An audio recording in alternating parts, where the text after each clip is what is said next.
Hello and welcome to Business Talk, brought to you by the Sharonville Chamber of Commerce. I'm Britt Scarce with Emory Federal Credit Union. I'm your host, and today here in studio we have Karl Ulrich with Sebaly, Shillito, and Dyer, and Pandy Pridemore from The Human Resource USA, here to talk to us about culture, workplace culture. What are the best practices? Karl, Pandy, Hello. welcome. Hi. You guys having fun today? In the heat? Yeah.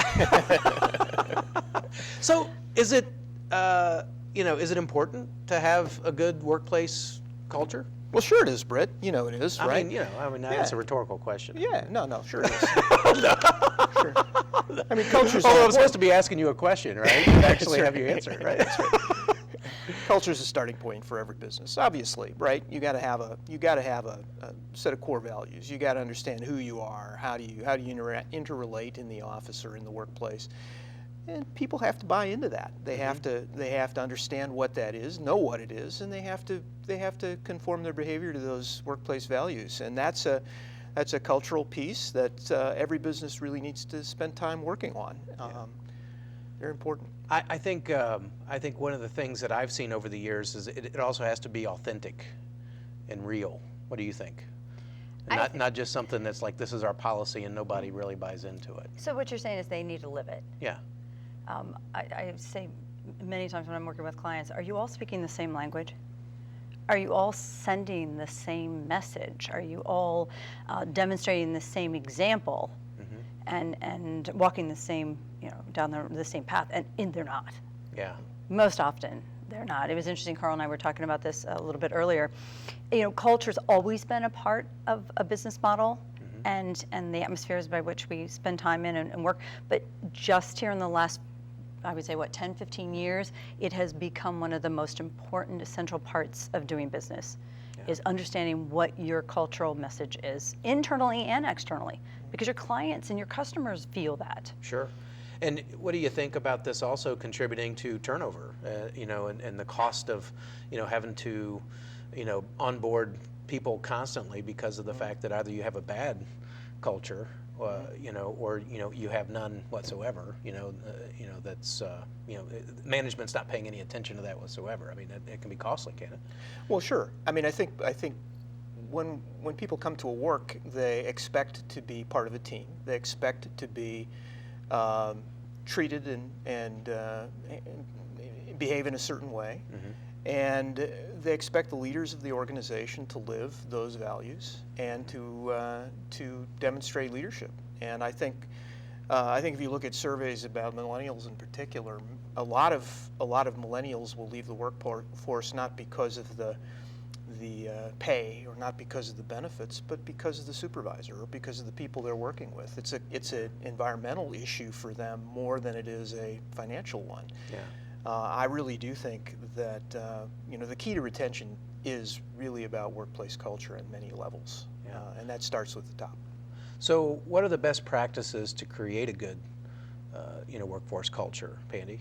I think the primary practice is having ownership themselves, acknowledge that this is important, establish what direction they want to go, and then they lead the charge. Without the ownership taking that charge, the underlings, the supervisors, the front line, they can try their best, but if it's getting defeated by the top, it's never going to work. Yeah, it's never going to work. So they have to, live it. But are there certain initiatives, Karl, that that they need to put in place, like bonus structures, or or anything that, or not maybe not bonuses, but like rewards and just like appreciation kind of things? Well, and thank you for saying that. That's what I mean, rather than bonus. Yeah, there's so many ways to show that you appreciate. Yeah. Sometimes all you need for a positive culture is the fact that you appreciate and don't take anyone for granted, that you acknowledge someone's great work, or you're giving that communication, that feedback of positivity. Yeah. Money really doesn't have anything to do with this. Yeah. So positive feedback, and maybe doing little things like buying lunch every now and again, or maybe having an employee night out or something where they pay for pay for the families to go to Kings Island, or those sorts of little things that don't cost a whole lot for a company to do. How about sharing customer testimonials and the feedback of appreciation that the customers are giving on the employees? Yeah. So many of those just get kind of tossed off to the side, and I'm like, oh, wait a minute. Yeah. Those Catching should them be- doing something right. Exactly, and it happens. It truly does. And people, they get an email saying, thank you so much, I loved your team. Yeah. Oh, then that should be plastered all over the walls and put into a personnel file. I mean, that should be acknowledged, and that's a great ground. Well, one of the ways, foundation. and one of the ways you can use culture is a lot of companies do this now. It doesn't have to be as formal as this, but you've got a mission statement, you've got core values, you've defined yourself in a certain way, right? And this process of developing those core values in this mission statement is a collaborative process. So everybody buys into that from the top down. Yeah. It's not just something on the wall when you walk in that no one really knows. And when you talk about rewards, when people demonstrate those core values, when they demonstrate collaborative teamwork, when they demonstrate innovation or idea sharing, if those are your core values and people will demonstrate that, you recognize that. It doesn't have to be with a check necessarily, but it may be with a recognition on the website, or a small presentation at lunch, or something along those lines, where the leaders, the people who are the real examples of those core values in the workplace are rewarded, and that builds on itself. So others see that and they begin to realize that, hey, this is a good place to work, and if I do these things, it'll be appreciated. Yeah. Another good best practice is developing your people. Employees will stay with a company, or they will gravitate to a company that is willing to invest in them. Right. So either There's a path. there's a path, and again, an acknowledgement. They're not going to hold them back. They're not going to ignore them, but they walk in the door knowing that they're not going to be in this position, but they should be in this position over here within a period of time, and the company's going to invest in them. Yeah.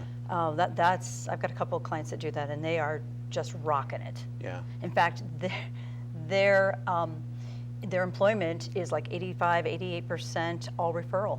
So they don't even have to go through recruiters. They don't post the positions very often. It's normally, hey, we have a need for this. And it's like, oh, I know a guy, or I want to bring him, Yeah.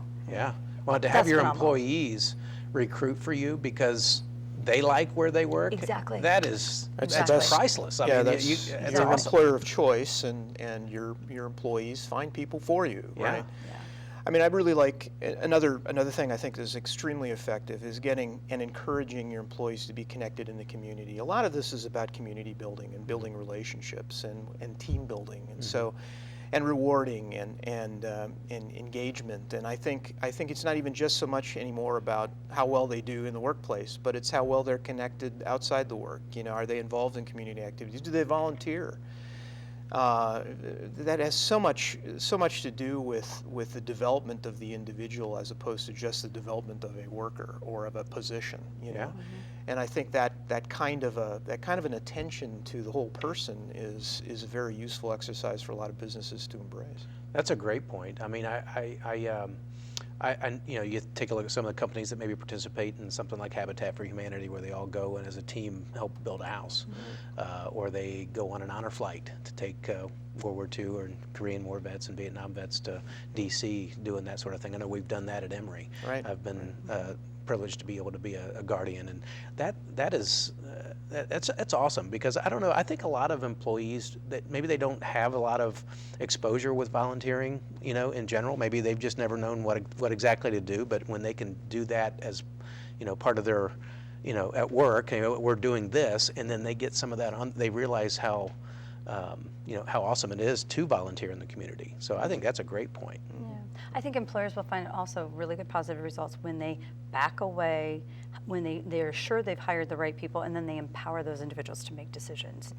Because micromanaging and holding people to the old ways or the only ways, it's not the way that the world's going right now. They have to look outside the box and trust, and respect is earned, obviously. Yeah.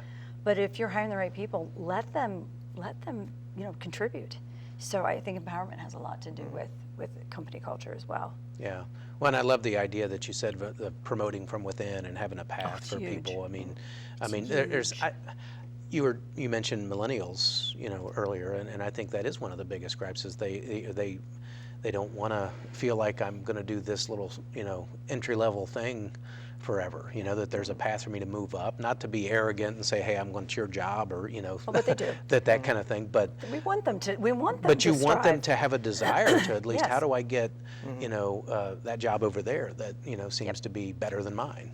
And if there seems to be a path to do that, I mean, obviously I'm more engaged and inclined to stay and try to work toward that. Right. We all want goals, right? Yeah. We all want to be able to expand and grow, and hopefully in the same place if we can, I suppose. But that has to be actively encouraged, and it's not always easy to do. And I think the risk is that you're going to have to replace them when they move up, right? Yeah. And I think a lot of employers are worried about having to, having that. Are we going to be able to meet everybody's expectations and still be able to get the work done if we're shifting people around? And I think there's a lot of uncertainty about that. But ultimately, I think there's a payoff in allowing people to grow from within. There's a payoff in retention and engagement and in succession planning, right? Yeah. Those are the future leaders of the business, right? If you hire somebody now, 20 years from now, after having grown up in that business, they become the leaders. Yeah. And the ideas that they've developed over those 20 years now become the new blueprint for organizational success. So it's really lots of payoffs to that, I think. Sure. Pandy, do you find that maybe even bringing in some life skills type of training and some of the, having different organizations perhaps come in and help with employees learning more about how to manage finances and handle some of that sort of thing, to handle money and providing resources like that help? No. I think what companies are finding more beneficial right now, especially in the climate that we're in, from an economic as well as a political point of view, is diversity and inclusion. I think that that's bringing in an outside consultant who specializes in that kind of conversation and those kind of encounters. When we're talking about harassment and bullying, when we're talking about just the whole fact of blending and, again, transitioning and bringing younger individuals in to replace older individuals, or asking the older to pass their knowledge down. That's a difficult thing. It's a big change that none of us really have talked about in the past, but now is absolutely essential in the workplace. So I would say that type of training and consulting, outside assistance, would be far more beneficial. Far more beneficial. I think companies nowadays can't ignore the fact that their culture is absolutely vital. And that's about one of the only things that really differentiates them. Our products are all about the same. Our services, our quotes, our scripts are all about the same. But how you conduct yourself, what your employees say about yourself over the fence to their neighbors, to their to their friends, that's what establishes your culture. And again, those are some of your best salespeople. Yeah. Well, I love what you said about earlier about we catching people doing something right. And I know as grown-ups sometimes we think, oh, I don't need that kind of affirmation and stuff. But I tell you what, people love to be told they were Everybody still wants a star. That they did a great job, or that Sure. I really appreciate you stepping in and taking care of that. And, you really did an awesome job, and the customer's very happy. People love to hear that. I think he's fishing. Britt, you do a phenomenal job No, on I'm this not. show. No. Great work. Well, thank you. And you too. Back at you. You guys are awesome. But no, I mean, I think even your most pessimistic workers sometimes, you'll see them light up, with just a positive, affirmation. And again, on a very low budget. Yeah. If every That doesn't company cost anything. watching Doesn't would cost just try a couple Yeah. of these ideas, I think they'd be shocked with the response. And ask your employees what they're looking for. Yeah. Ask your employees what they would like to see in a better culture. Yeah. But so help me, I'm going to go back to this. If the ownership is not following through, because sometimes in my situations, the owners are the worst offenders. Yeah. And they're such a buzzkill to a culture. And if they aren't going to conform, or if they aren't going to change, or if they're not going to embrace a more positive outlook, None of it works. None of it Great, works. great advice. Great talk, guys. So our guests have been Karl Ulrich from Sebaly, Shillito, and Dyer, and Pandy Pridemore from the Human Resource USA. I'm Britt Scarce with Emory Federal Credit Union. I've been your host. You've been watching Business Talk.